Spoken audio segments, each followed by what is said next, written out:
Hi viewers, இந்த வீடியோவில் ஆசிரியர் தேர்வாரியம் பத்திரிகை வந்து வெளியிட்டிருக்காங்க.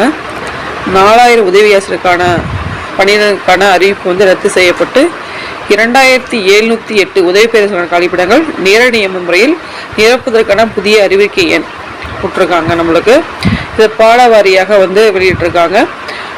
கல்வி தகுதி மற்றும் வயது விண்ணப்பங்கள் வந்து அந்த நோட்டிஃபிகேஷன் நம்மளுக்கு இருக்கும். இதோட டேட் அப்ளிகேஷன் வந்து பார்த்திங்கன்னா 17/10 10 வரை வந்து அவங்களோட டேட் வந்து கொடுத்துருக்காங்க.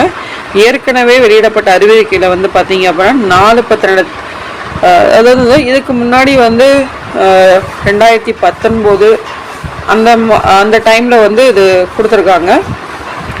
ஸோ மீண்டும் வந்து எல்லாருமே வந்து இந்த புதிய அறிவிக்கையின் கீழ் வந்து மீண்டும் விண்ணப்பிக்க வேண்டும். அப்போ வந்து கொடுத்த ஒரு இதையும் ஏன்னா நம்மளுக்கு 2013 டைம்லேயும் வந்து அப்ளை பண்ணி கேன்சல் ஆகிடுச்சு. இப்போ லாஸ்ட் டைமும் செட்டு அப்ளை பண்ணும்போது இந்த அப்ளிகேஷன் வந்து ரிலீஸ் ஆகிடுச்சு 4000 வேக்கண்ட்டுக்கு.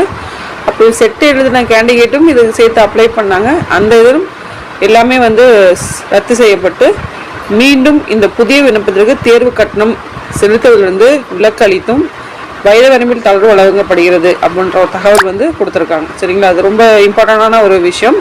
ஏற்கனவே வெளியிடப்பட்ட அறிவிக்கை எண் 28/8/2019 4/10/2019 படியும் 14/3/2024 படி விண்ணப்பித்த பயனாளர்கள் இப்புதிய அறிவிக்கையின் கீழ் மீண்டும் விண்ணப்பிக்க வேண்டும்.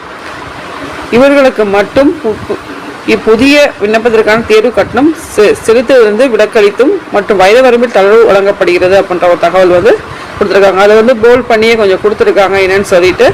ஸோ ஆல்ரெடி வந்து அப்ளை பண்ண கேண்டிடேட்ஸு, புதுசாக வந்து அப்ளை பண்ணுற கேண்டிடேட்ஸு, ஸோ கரெக்டாக வந்து சொன்ன தகவலின்படி நீங்கள் வந்து இந்த அப்ளிகேஷனை வந்து குவாலிஃபைடு கேண்டிடேட்ஸ் வந்து அப்ளை பண்ணலாம். ஸோ இந்த தகவல் இந்த வீடியோ மேக் பண்ணது நன்றி, வணக்கம், தேங்க்ஸ் ஃபார் வாட்சிங்.